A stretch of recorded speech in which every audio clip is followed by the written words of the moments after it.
John Cullen with OKRaw.com. Today we have another exciting episode for you. In this episode, I'm going to reveal why fruitarians and people that eat an only fruit diet eat the most amount of pesticides in their diets if they're eating conventional. I hope most of you guys out there have a strong sense that organic is critical for your health, and even over and above organic foods, grow your own food so that you can specifically know what was sprayed on your food.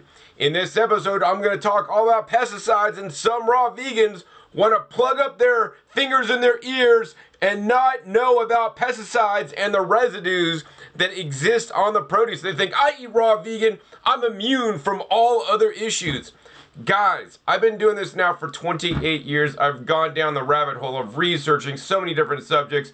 And while I can appreciate other people's opinions that they don't want to be concerned about pesticides and that foods are safe, you know, I come from the point where I almost lost my life, and I want to take in every possible detail and ensure that I'm eating the healthiest food, not only in nutrient quality, which is what I discussed last episode, link down below to my talk that I gave at the Heirloom Expo. But I also want to talk about the things you want to avoid in the foods that may be sprayed on your foods.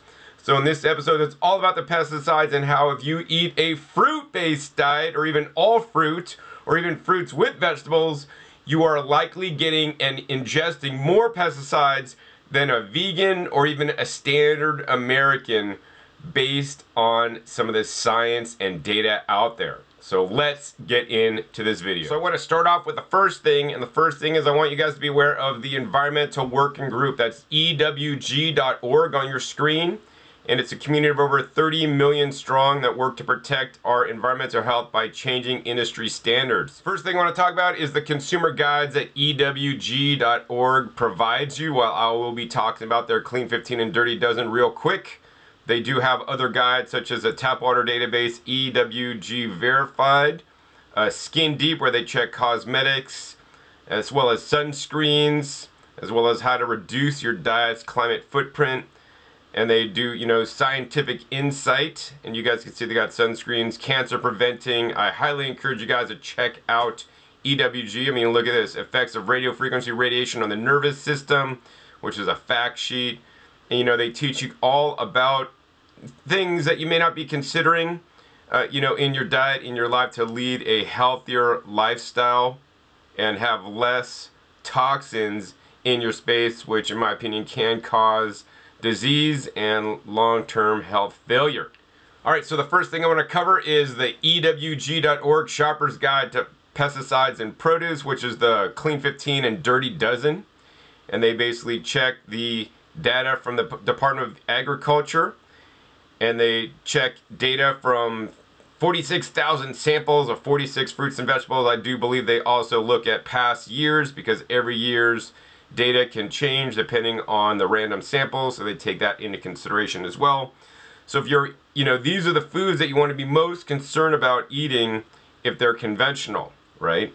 That being said, there is still benefit to eating conventional foods even if they are on this list. It just means that these foods have the most pesticide contamination and residue that later in this episode I will share with you guys the best ways to remove any potential pesticide residues the best ways possible.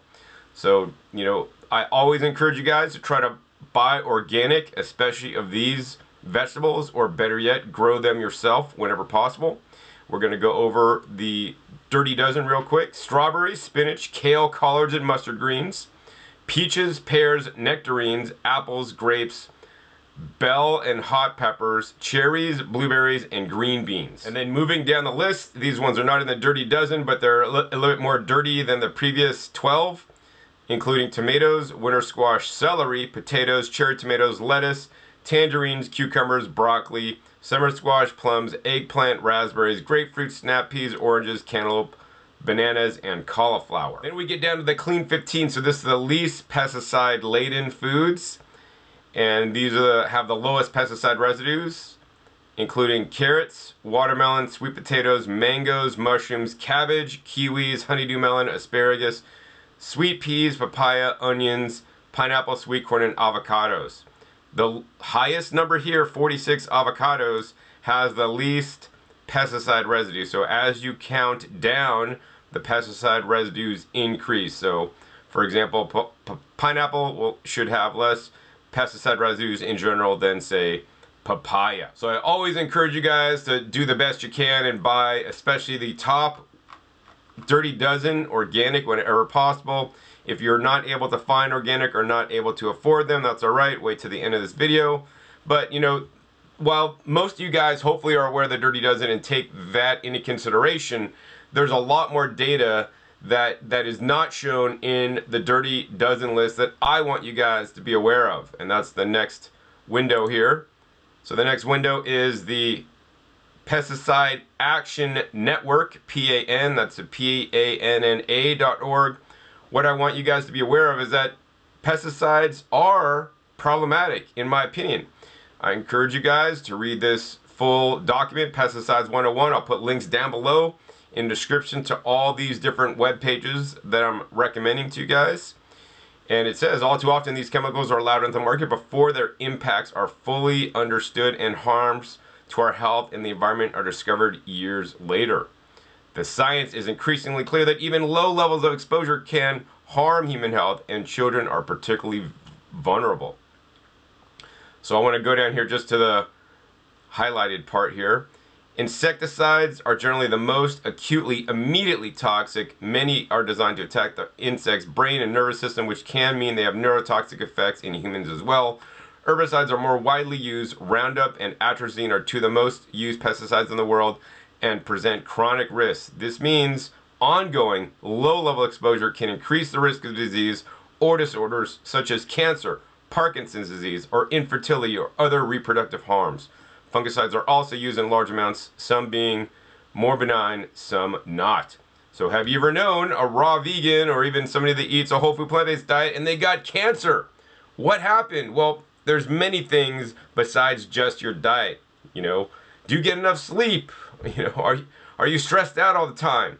But another factor is, are you eating pesticides? These things can accumulate, and compounded with genetic factors or other factors can really be toxic to you and hurt you in the long run. So I know some of you guys don't believe just this website, which is a non-profit pesticide action network. They're kind of like against pesticides and how they're toxic. So we're going to go to a published article right here, Pesticides and Human Chronic Diseases. This is published Science from 2013, and it talks about the pesticides and their health impacts. So I'm just going to go ahead and go down. There's a link between exposure to pesticides and incidence of chronic diseases. So that's totally true, right? According to science. And here's the thing, evidence for the link between pesticide exposure and incidences of chronic disease, which is what they discussed. Pesticides could also damage your genes, damage your DNA, could also disrupt your endocrine system. All right, so just going to jump down the conclusion. Taken together, chronic disease discussed above are considered as the major disorders affecting public health in the 21st century. The relationship between these diseases and environmental exposures, particularly pesticides, increasingly continue to strengthen, right? They continue to strengthen, guys. Take the earplugs out of your ears and wake up and know that pesticides are a potential factor for your demise in human chronic diseases, right? And I want you guys to be aware of this. You know, my goal is to eat 100% organic. That's not always possible. There are foods that I cannot buy certified organic that I buy that are conventional, but then I take proper mediation steps to remove the pesticides. So anyway, let's go ahead and continue on, and the main reason for this episode is this, which is the Pesticide Residue Monitoring Program Fiscal Year 2021 Pesticide Report that was just released by the FDA. This is the kinds of things I do in my free time when I'm not making food, relaxing, walking my dog, working in my garden, traveling and having fun. I look up published studies and things like this so that I have the knowledge I need to make the appropriate decisions. And I know most of you guys are not looking up the Pesticide Residue Monitoring Program Pesticide Report, and that's why I want to make a video about it, to show you guys my summary of it so that you don't have to, read through this whole 43-page document, okay? So I want to just go over some of the basic points for you guys to enlighten you about pesticides on your food. All right, so you can see this just goes on and on. You can read the whole thing page for page. You know, I read a bunch of it, but I want to just show you guys these things that are quite critical for somebody eating a fruit-based or even a raw vegan diet, you know, that is focused around fruits and vegetables. All right, so this is the first figure that I want to show you guys in this, and this is why fruitarians, or people that eat an all fruit diet, are at risk, in my personal opinion. This chart shows the green bars are samples with no residue, so basically you could say pesticide free produce, despite being sprayed. Maybe they got washed off in the processing before they're available to buy or for sale. The blue bar is samples with residues within tolerance. So they are within allowed limits, which are considered safe by the USDA if you trust their limits. In my opinion, in many cases, the limits are actually set by industry because the industry has a revolving door with the USDA. So even if they are within safe limits, I still wonder if they are actually safe. And then, of course, the red bar is when it's in violation and there are residues that are not within limits, and say there's like excess residues and too much pesticides put on the, you know, product. So in the case of grains and everything except vegetables, everything was within tolerances because you can see the blue bar, right? What I'm looking at here is the blue bar length versus the green bar length. Green bar length means there's no residues detected, okay? Blue bar length means there's residues detected.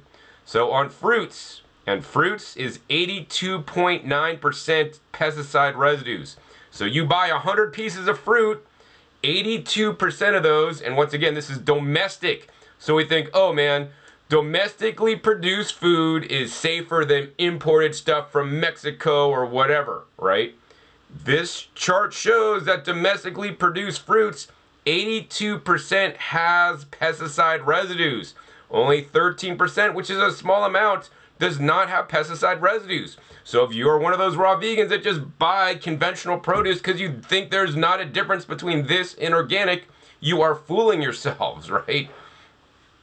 So minimally wait to the end to show how you can mitigate this risk factor. But now I want to talk about vegetables. Say you eat a raw food diet and you eat a lot of vegetables. You know, my goal is to eat 51% or more of my calories from vegetables and eat a little bit less fruit. And look at this, I'm less at risk when I buy my vegetables. I mean, I grow most of my vegetables and I know nothing was sprayed on them, right? They got bug holes sometimes. I'd rather eat things with bug holes than pesticide myself. You know, maybe you think they're unsightly when it got bug holes.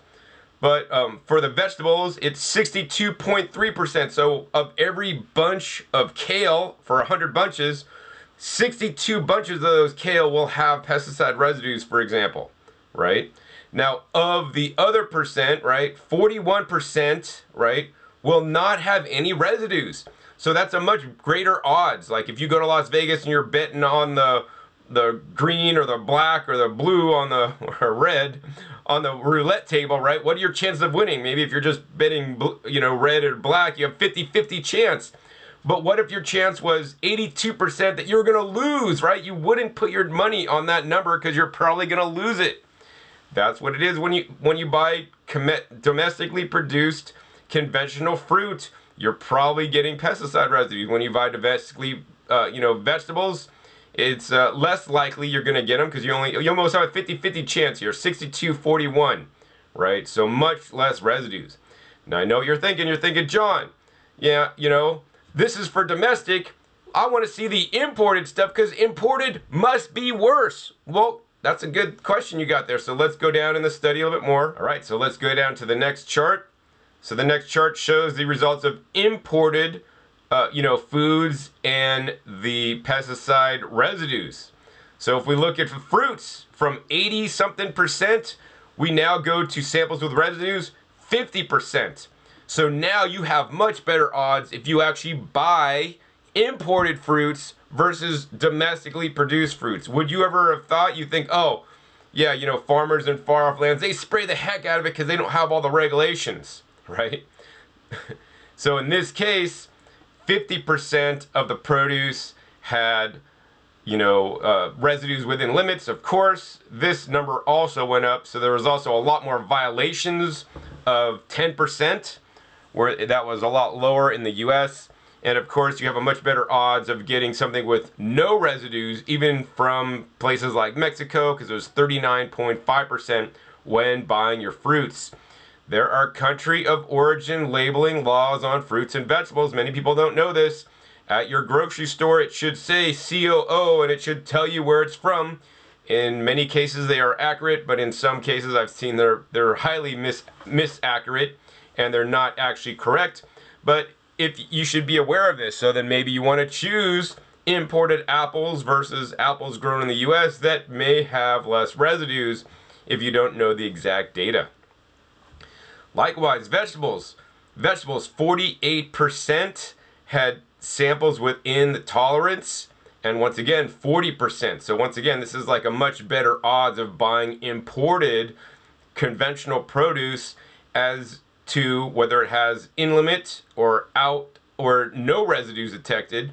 But of course, I also must highlight that there is 11% chance of excess pesticide residues. So that's the thing with this chart. While there are more produce items that had no residues, there's also a, you know, higher chance of getting a violation of the imported fruits or vegetables. And of course, you could see other food categories, right? And I guess in this case, you know, still, we're looking at the blue bars, samples with the residues with intolerance.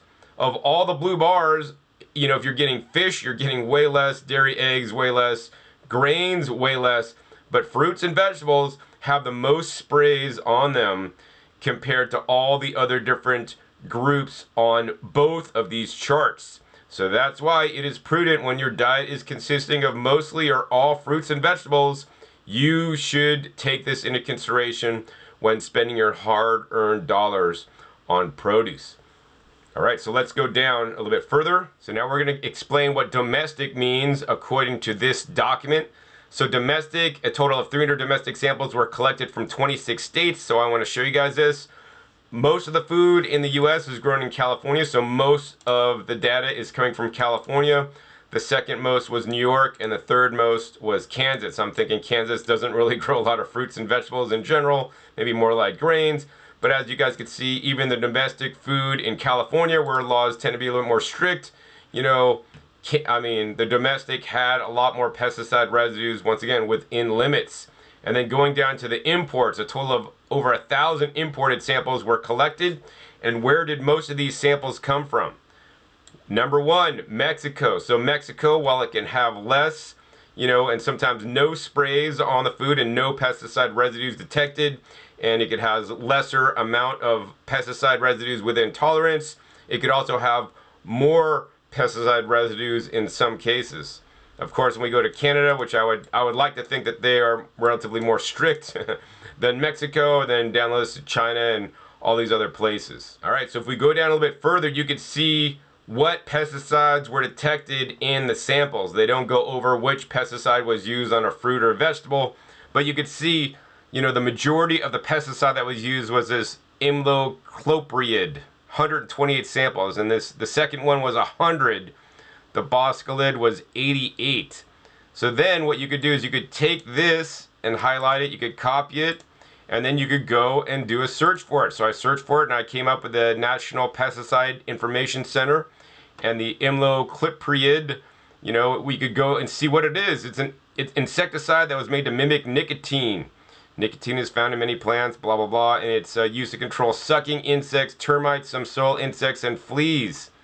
It has been used on products since 1994. So check this out, guys. I want you guys, this is very important.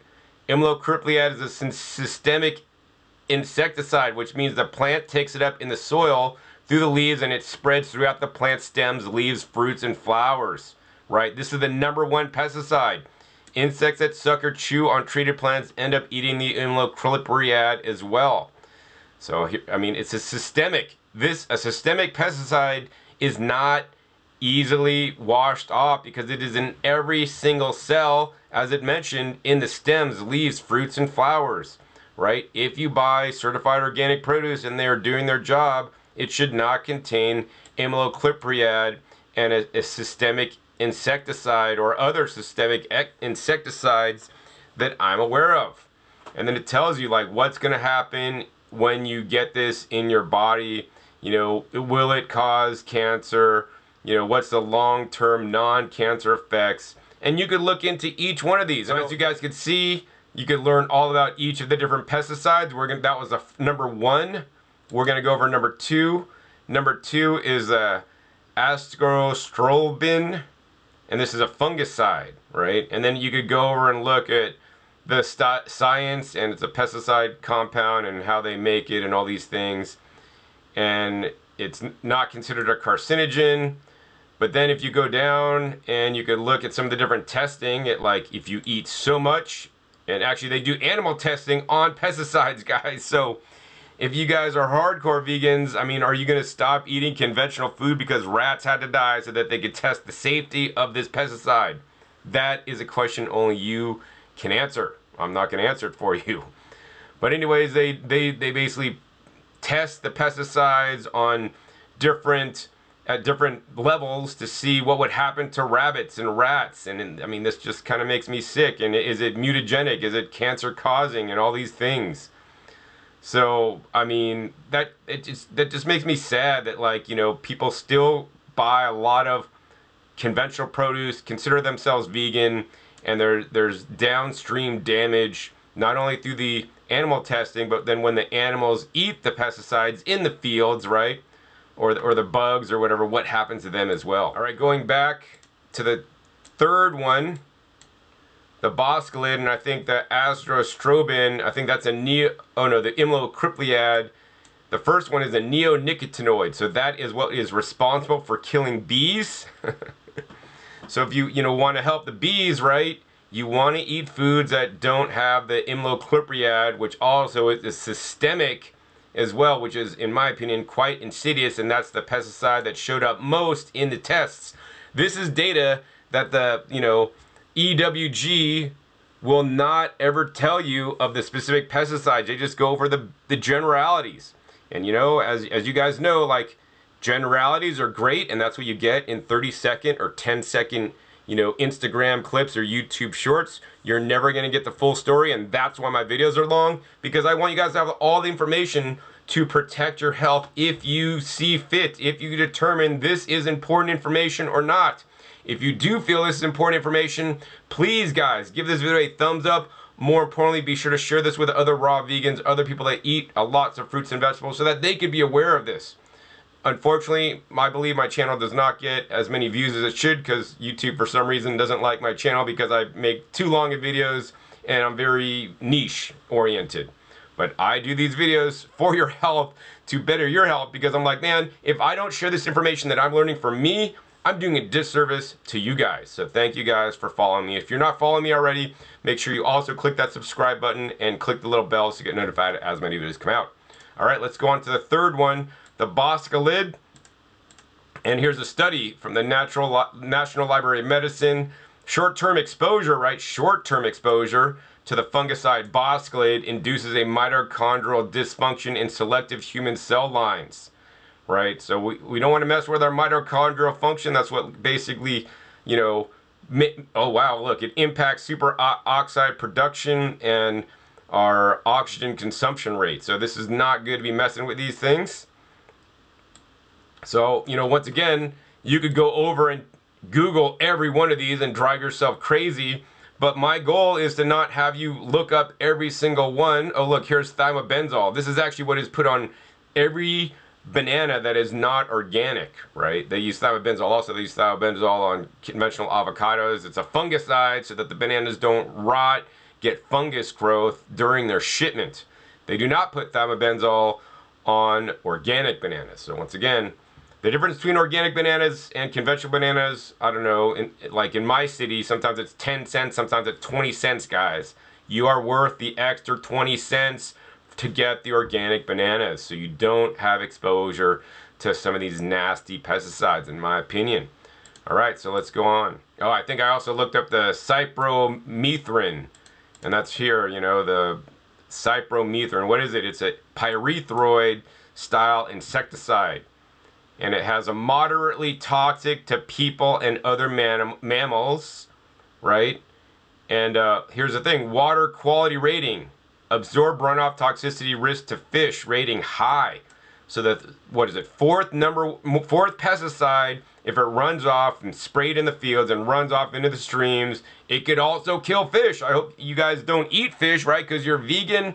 But now the pesticide use, because you are supporting an industry that uses pesticides, and when you buy produce that is sprayed with these pesticides, that means you are voting with your dollars for these companies to use the pesticides so that they have the conventional crops. When you guys buy organic produce, you are not supporting things like cypermethrin and other toxic chemicals put on the crops, right? If you grow your own, don't spray toxic chemicals on your own food, right? You're not supporting this.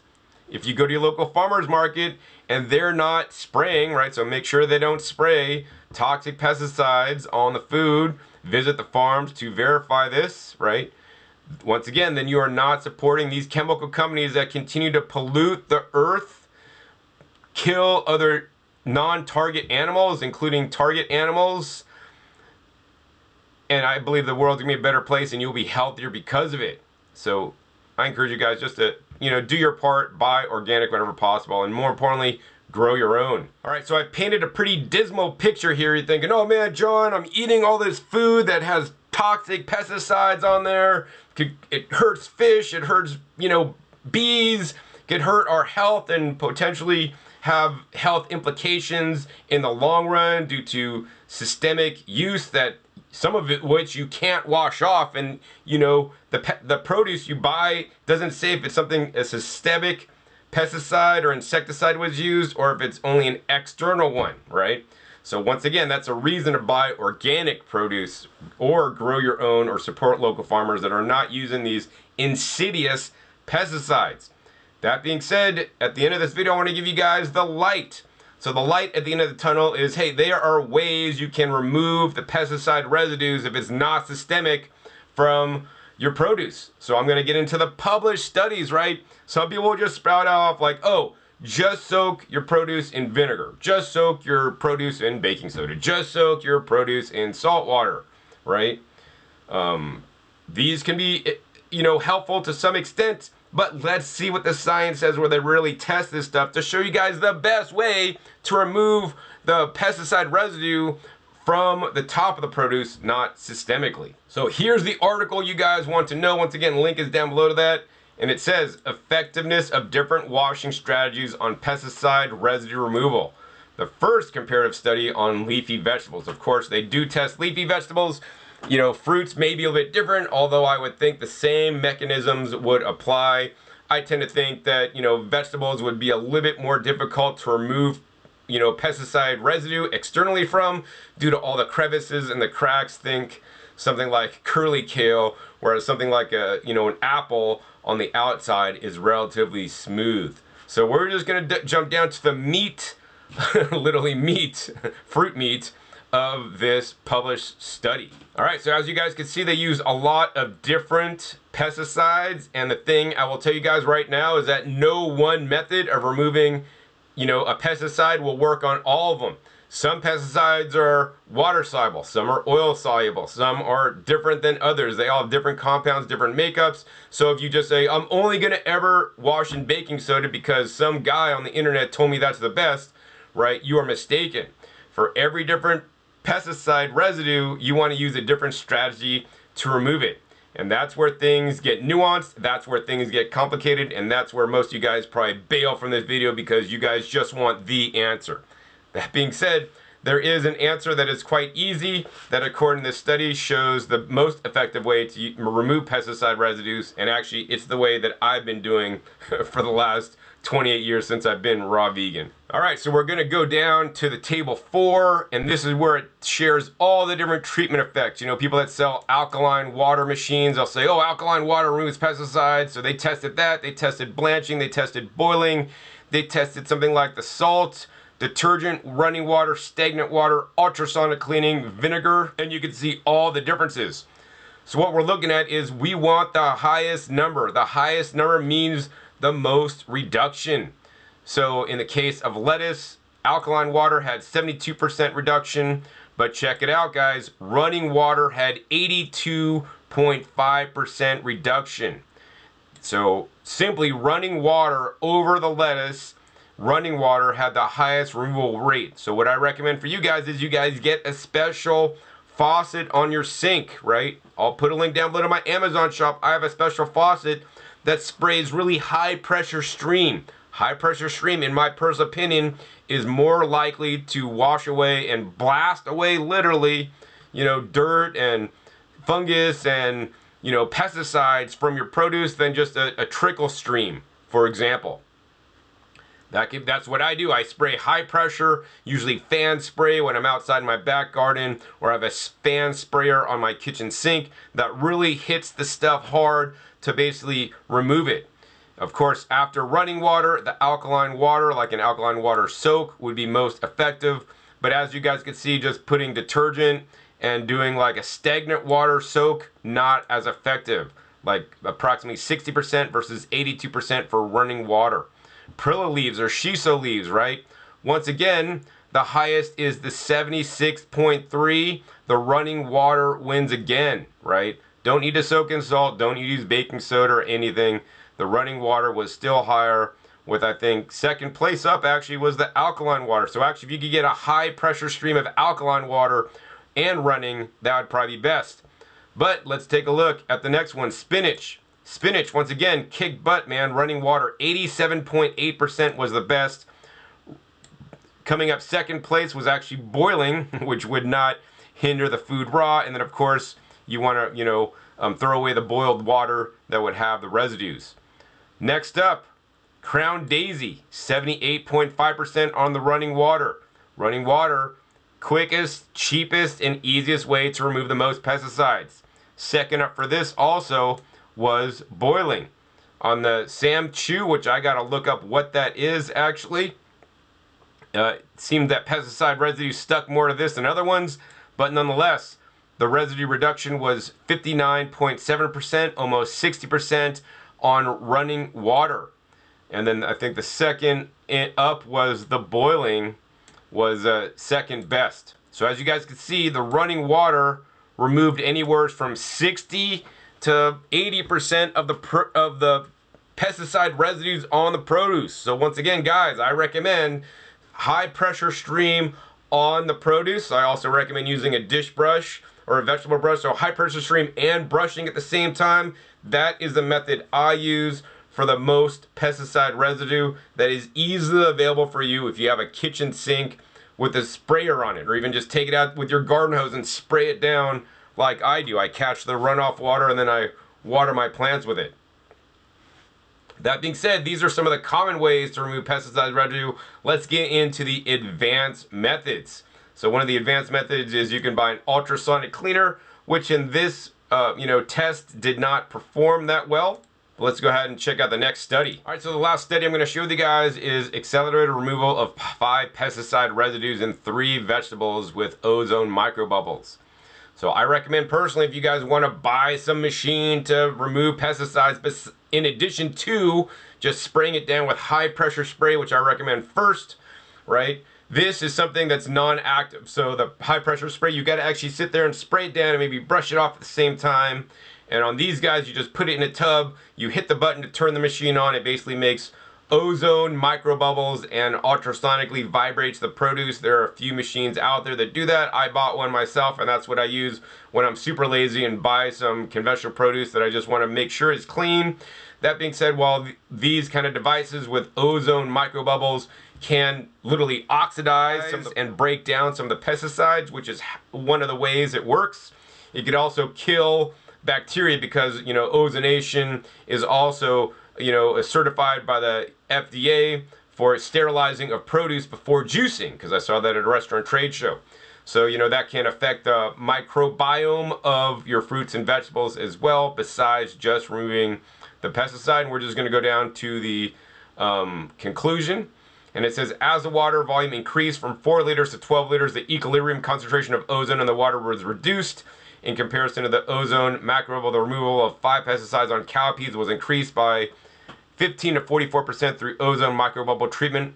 According to the optimization experiment, a maximum removal efficiency for pesticide could be attained under 18 minutes of running, with 57 to 94% for celery, 59 to 86% for pak choi. Meanwhile, the best removal rate on cowpeas. So yeah, that's what I'm going to tell you guys. This is probably the most effective way if you want to get some kind of device or machine, in addition to just spraying it off your produce. All right, so now I want to go back to the USDA study and go over a few more points before I sign off for today. So now we want to go over imported products that may warrant special attention. So even the FDA came up with different imported items that are of concern because they have more residue. So you could maybe add this to the super dirty dozen when things are imported. So while, regular carrots are potentially on the cleaner 15 list, carrots that are imported, have a much higher, violation rate of 16%. They say cilantro also is something that you should be cautious for. Also figs, grapes, mushrooms and fungi, olives, onions, leeks, scallions, shallots, peppers, prickly pear, radishes, rice, squash, and string beans that are imported. They generally have a little bit higher violation rate. Now this is when there are pesticide excesses or, things that are, residues that are over and above the acceptable tolerances or limits. So these are the ones that you really want to look out for. So if you're a fruitarian, imported grapes can be problematic, as well as imported figs. I actually like prickly pears, so this is going to get me to wash them even better. Now going down a little bit more, we got the analysis of domestic human foods by commodity group. And so this is a domestic, so USA produced, and we can look at the totals for fruits. So what we're looking for here is, you can see without residue samples. So we want to look at actually the ones with the highest without residue samples in this column are the healthier ones. So you can see avocados, it's 66% had no residues. Blueberries, 33%. Cantaloupes, pretty high. So, cantaloupes have less residues than others. And cherries had 25%. But as you guys can see, all the other ones, had potentially some residues of domestically produced crops. And then here's for the vegetables. So vegetables without residues, right? There's a lot more vegetables without residues than with fruits, and this is domestic product. So let's see here. So asparagus, domestically produced, very little residue. 75% had 0 pesticide residues. Let's see, broccoli, 40%. Collard greens, less residues, although that is on the dirty dozen list. Once again, this is a sample of 1, so, once again, random sampling. Corn, definitely less residue. Kale, less residue, according to this. Mushrooms, half and half, 50%. Okra, onions, leeks. Peppers, 75%. Did not have any residue. Same with potatoes, 75%. So definitely interesting. Spinach, once again, actually had violations. And so yeah, this column here, the violative samples are the ones we really want to avoid. So luckily with the fruits, domestically produced fruits, there wasn't any fruits within violation samples, so excess pesticide residue. But on the vegetables, you can see we had some violation samples on cilantro, so you may want to avoid cilantro. Conventional, buy that organic. Something the Clean 15 Dirty Dozen list does not include. Let's see, the bok choy. Oh, the red beets, man, that's terrible. All the red beets have violations, so don't buy conventional red beets. So yeah, quite interesting, hey? And then as to the nuts, right? On nuts, which one had the least amount of residue? Well, peanuts had the least residues, although they could contain aflatoxin, which is probably not tested in this test. Pecans didn't have residues as well. And then let's go down to the imported food. So let's take a look at this. This is where it gets more interesting. So although imported fruits have less, residues than domestic ones, we want to see which foods are offending the most. So once again, we're looking at the foods without residue. So that means basically pesticide free. And we want to have the high number. So bananas, plantains, right? Little sprays on there. Let's see, high numbers. Cranberries, yeah, most raw foodists don't eat a lot of cranberries. Dates, hey, imported dates, definitely pretty safe according to this. 92% had no detected pesticide residues. If you guys like dragon fruits, right? 100% didn't have the residues, although they only tested a sampling of one. The figs, though, watch out for the figs, guys. 83% imported figs had violations, and actually too much residue. And in the imported cantaloupe, so 33%, that's also a very high number as well. And then moving on down, more fruits without residues, high numbers. Lemons, mangoes, generally 57%. 100%, well, other berries, we don't know what those are. And then let's look at the violation samples. So guavas, violation, 100%. Olives, imported, that's quite interesting to me. Prickly pears, this concerns me a bunch. Well, about almost half of them didn't have pesticide residues, but then the other half were like violation and had too much. So I'll be washing my prickly pears more better, more effectively. And other melons, so yeah, imported melons you might want to watch out for. Violation, too much pesticide. Now, let's see, this is imported vegetables. The cleanest ones are, once again, asparagus comes up really clean. Cauliflower comes up really clean. 77%, once again, imported. Chayote squash, real clean, 100%. Corn, imported, 100%. The ones on the violations to be concerned about, celery, wow. Imported celery, watch out for that. And let's see, this imported cilantro, 14 violations, guys. They tested 37 samples. That's really high. I would encourage you to avoid cilantro that is not organic, personally. And then going down the final page here, let's see, without residue, once again, the high number is the best. Endives, definitely good for your inulin, and definitely without residue. Garbanzo beans, you could eat those fresh. They sell them sometimes. Garlic, less residue.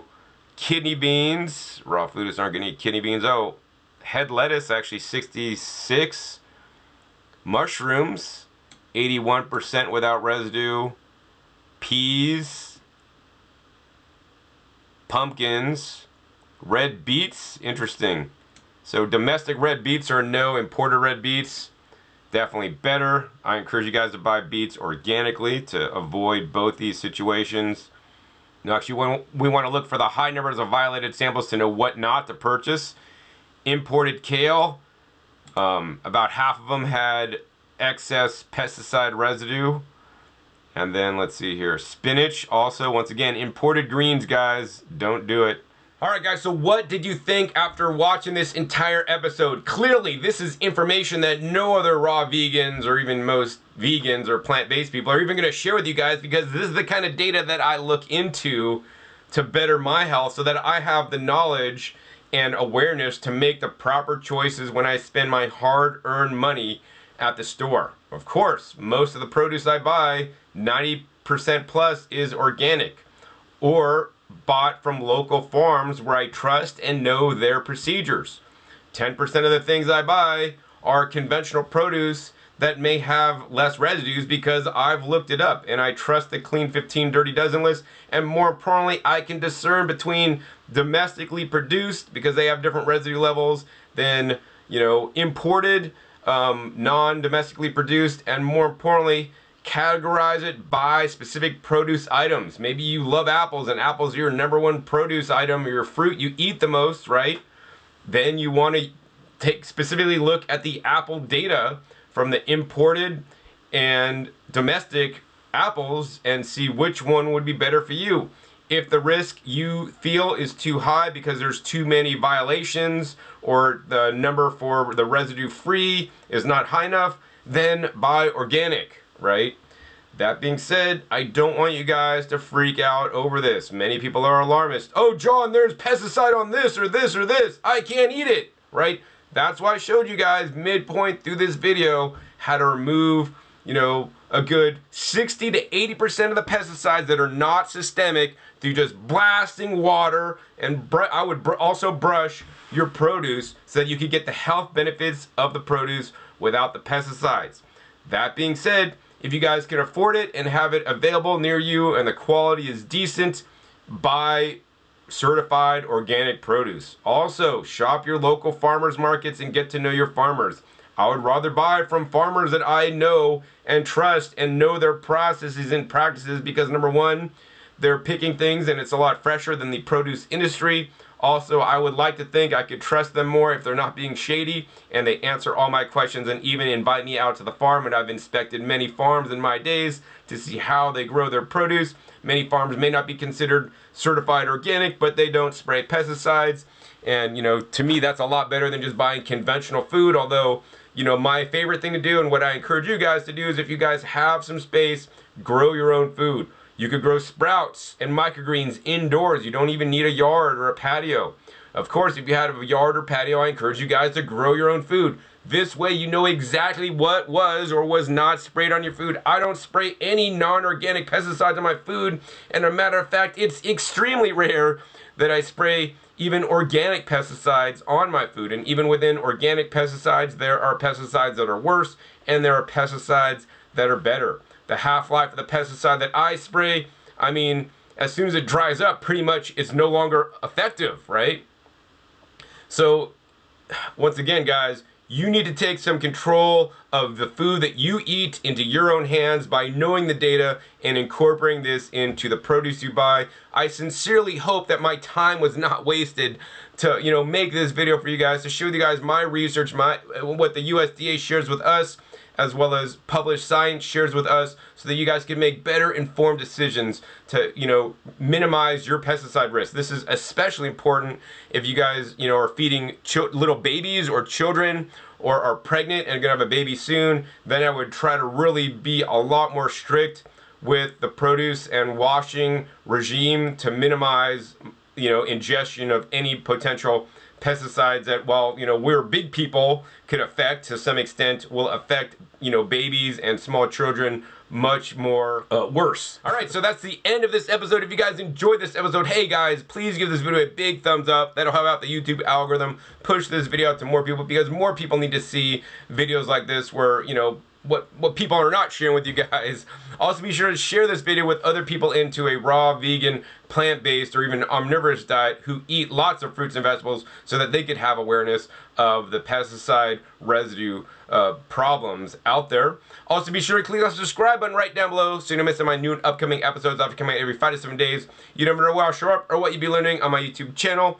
I think a little bit differently than most people doing these kinds of diets, and we'll always share with you guys the best information so you guys can improve your health about things that you're not going to literally hear on any other YouTube channel. Make sure you click the little bell so you get notified as my new videos come out. And finally, more importantly, check my past episodes. My past episodes are a wealth of knowledge. I'll put a couple other videos I've done in the past regarding organic versus conventional produce and my thoughts about it.